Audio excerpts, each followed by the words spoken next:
Backstage Pass, Institute of Gaming. For more details, contact 7093965965. Sir ఇది ఇప్పుడు మా దాంట్లో ముగ్గురు మిత్రులైన సినిమాలో డేట్లు అడిగి సబ్జెక్ట్ చెప్పగానే వెంటనే ఒప్పుకున్నాడు. ఆయన నేను చంద్రమోహన్ ముగ్గురు హీరోలు అనమాట. అవును, పెద్ద హిట్ అయింది, చాలా పెద్ద హిట్ అయింది అది. అట్లా ఏమాత్రం అవకాశం ఉండేవాడు చేసేవాడిని అన్నాడు. సార్ తర్వాత ఇవాళ నేను ఈ రియల్ ఎస్టేట్ వ్యాపారం చేస్తామంటే దీనికి గీతోపదేశం చేసింది కూడా సోమవారం గారే నాకు. సార్ కురుక్షేత్ర యుద్ధంలో కృష్ణుడు చేసినట్టు అర్జునుడు ఇక నేను చేయను, అందరూ కూడా నా ఫ్యామిలీ మెంబర్స్, బ్రదర్స్, కజిన్స్ వీళ్ళందరూ ఉన్నారు, వీళ్ళందరూ మీద నేను వాడాలి వేయటం చప్పటం అనేది నాకు నచ్చట్లేదు, నేను చేయను అని చెప్పి దిగితే అప్పుడు గీతోపదేశం చేస్తాడు కృష్ణుడు. చేసి ఇది అనుకోకూడదు, అసలు ఇట్లాంటి మనసులో పెట్టుకోకూడదు చెప్పాడు. అక్కడి నుంచి మళ్ళీ యుద్ధం చేస్తాడు. అలాగే నన్ను అడిగాడు ఒక రోజున, మురళీమోహన్ గారు మీరు ఈ ఎర్నింగ్స్ అన్ని ఏం చేస్తారు, మీరు ఎక్కడ ఇన్వెస్ట్ చేస్తారా అని. సార్ బేసికల్గా నేను బిజినెస్ మ్యాన్ అండి, విజయవాడలో ఉంటాడు, బిజినెస్ చేసేవాడిని. ఆ బిజినెస్లో వచ్చి సినిమాల్లోకి వచ్చాను, అనుకోకుండా అవకాశం వచ్చేది వచ్చాను. ఇప్పుడు మళ్ళీ ఆ బిజినెస్ అనే దాన్ని మర్చిపోకూడదు అనే ఉద్దేశంతో జైపేరి బ్యానర్ పెట్టి సినిమాలు తీసుకుంటూ వస్తున్నానండి. తర్వాత 2 డిస్ట్రిబ్యూటింగ్ కంపెనీల్లో లక్ష్మీ చిత్రాన్ని ఒకటి రెండు సినిమాల్లో నేను పార్ట్నర్గా కూడా చేరానండి. సినిమాలు మీరు తీస్తున్నారు, చాలా బాగా తీస్తున్నారు, బ్రహ్మాండం దాంట్లో కానీ 2 డిస్ట్రిబ్యూటింగ్ కంపెనీలో మీరు షేర్ హోల్డర్ అయ్యారే, అది మాత్రం మీరు తప్పు చేస్తున్నారండి అని. అదేంటి అని నేను, మీరు వెళ్ళి కూర్చుంటారు అక్కడికి, ఎప్పుడు అస్సలు కుదరదు కదండి, నేను ఎట్లా వెళ్తాను. వాళ్ళు ఎవరో కష్టపడి సంపాదించి నీకు లాభాలు పంచిపెడతారు అని అనుకుంటే నీ అంత తెలియదు మరి ఎవరు లేరు. లేదండి మంచిగా అదే అలాంటిది జరగదని అన్నా. కానీ నా అదృష్టం నాకు తెలియదు, ఆయన అన్నట్టే జరిగింది. ఒక దాంట్లోనేమో మొత్తం పెట్టుబడి అంతా పోయింది. రెండో దాంట్లో వాడు చేసిన అప్పులన్నీ కూడా నా మీద పోయింది. ఆ అప్పులన్నీ నేను తీర్చాల్సి వచ్చింది. అప్పుడు ఆ అప్పులు ఇచ్చిన వాళ్ళందరూ కూడా ఫైనాన్సర్స్ అందరూ కూడా పిలిచి, నాకు సంబంధం లేదు, అయినా సరే కంపెనీలో నేను పార్ట్నర్గా ఉన్నాను కాబట్టి చేయాల్సి వస్తుంది, అందుకని మీకు వడ్డీలు ఇవ్వను, మీకు ఒరిజినల్గా ఎంత ఇచ్చారో అంతలో 50% ఇవ్వగలను, నేను అంతకు మించి ఇవ్వలేను, అది మీరు యాక్సెప్ట్ చేస్తూ వచ్చి తీసుకోండి, ఓ 2 నెల రోజులు అటు ఇట్లో ఇచ్చేస్తాను అందరికి. అలా కాదు అని అనుకుంటే మీ ఇష్టం, కోర్టుకు వెళ్తారు, ఏం చేస్తారు మీ ఇష్టం. నా దగ్గర కెపాసిటీ లేదు ఇచ్చింది, అసలు మీకు సంబంధం కూడా లేదు, ఇవ్వాల్సిన అవసరం లేదు. వాళ్ళు ఎవరో ఇచ్చిన వాళ్ళు ఎవరో నాకు తెలియదు, వాళ్ళ మొహం ఏం చూడలేదు. నేను సినిమా యాక్టర్గా నేను వాళ్ళకి తెలిసి ఉండొచ్చు, కానీ వాళ్ళు ఎవరో నాకు తెలియదు కదా. ఇప్పుడు మా సొంత సినిమాలకు కూడా మా ఫైనాన్సర్స్ దగ్గరికి నేను మాట్లాడతాను. బ్రదర్ కిషోర్ గారే ఉన్నారు, ఆయనే మాట్లాడతారు. ఫైనాన్షియల్ డీలింగ్స్ అన్నీ కూడా ఆయనే చేస్తాడు. సరే ఏదేమైనా ఒక మంచి సినిమా మళ్ళీ ఒక కొత్త సినిమా లాగే, అంటే 20 ఏళ్ళ తర్వాత ఈ సినిమా సక్సెస్ అయితే మనం ఇంకా బతికే ఉన్నాం, మనం ఇంకా సినిమా ఇండస్ట్రీలోనే ఉన్నాం, మన పేరు రావాలని ఆ ఇన్స్పిరేషన్తో మళ్ళీ ఇంకో సినిమా తీయగలగాలి, మొదలు పెడదామని కూడా ఉంది.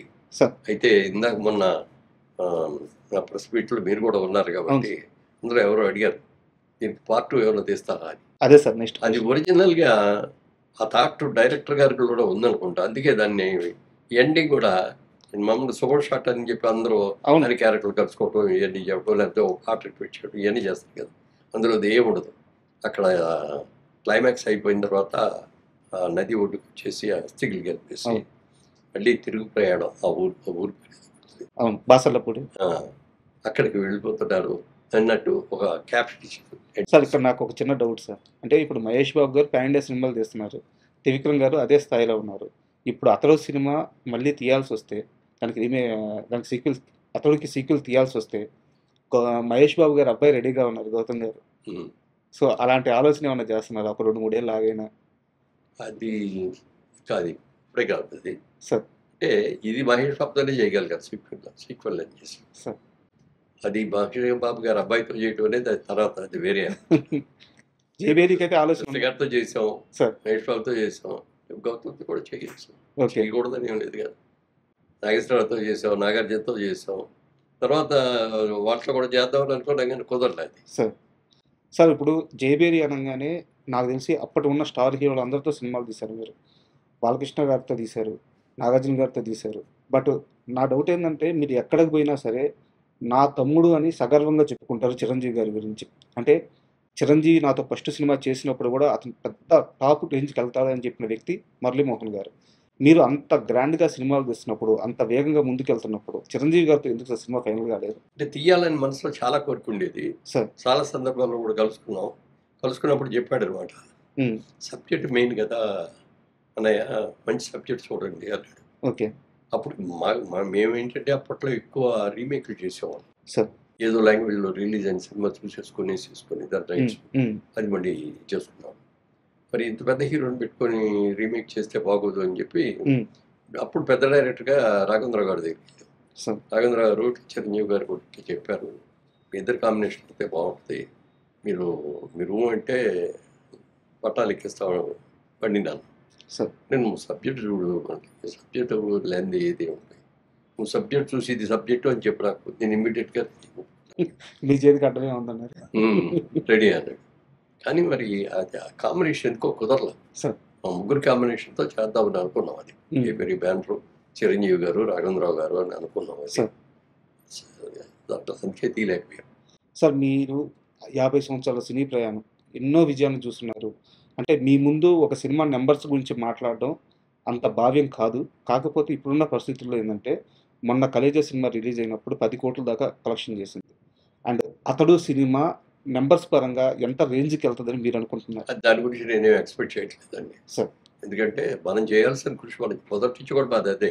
సార్ నీ కృషి నువ్వు చేయి, సార్ ఫలితం గురించి ఆలోచించదు. గీతలో చెప్పిన వాక్యం సార్ కృష్ణప్రార్థనతో చెప్పి. అందుకని మా కృషి మేము చేస్తున్నాం. మళ్ళీ పాత సినిమా లాగా కాకుండా కొత్త సినిమా లాగా ఉండేటట్టుగా అన్ని టెక్నికల్గా కూడా దాన్ని బాగా డెవలప్ చేస్తున్నాం. అది డెఫినెట్గా సక్సెస్ అవుద్ది, అందులో డౌట్ ఏం లేదు. ఎందుకంటే ఇన్నేళ్ళగా దాన్ని గుర్తుపెట్టుకొని వాళ్ళు ఉన్నారంటే ఒకసారి స్క్రీన్ మీద చూద్దాం, వెళ్ళి బిగ్ స్క్రీన్ మీద అనుకుంటారు వాళ్ళ యంగర్ జనరేషన్. అంతే కదా సార్. పైగా చూసి ఆనందం పొందాలండి. పైగా మహేష్ బాబు ఫ్యాన్స్ కూడా ఆకలి మీద ఉన్నారు సార్. అట్లా ఎందుకంటే వాళ్ళకి ఇంకో 2 years దాకా సినిమా సినిమా రాదు, రాజమౌళి గారి సినిమా ఎలా సినిమా రిలీజ్ అయ్యేదాకా రాదు. అవును. అందుకని ఇదే ఆ లోటు ఈ సినిమా తీస్తుంది. అంటే ఖచ్చితంగా మంచి మంచి సినిమా అవుద్ది, అందరూ చూస్తారు ఒకసారి. సార్ మళ్ళీ థియేటర్కి వెళ్ళి చూద్దాం ఒకసారి సార్ అనే ఆలోచన. సార్ ఫైనల్గా ఒక క్వశ్చన్. జైబేరి ఆర్ట్స్ ఒకప్పుడు సంచలనం సృష్టించిన బ్యానర్, తర్వాత బ్రేక్ వచ్చింది. మళ్ళీ నిన్న ప్రెస్ మీట్లో సినిమాలు స్టార్ట్ చేయబోతున్నాము, కాన్సెప్ట్ ఓరియంటెడ్ మూవీస్ చిన్న సినిమాలతో స్టార్ట్ అవుతామని చెప్పి అన్నారు. సార్ ఇది మాత్రం చాలా సీరియస్ క్వశ్చన్.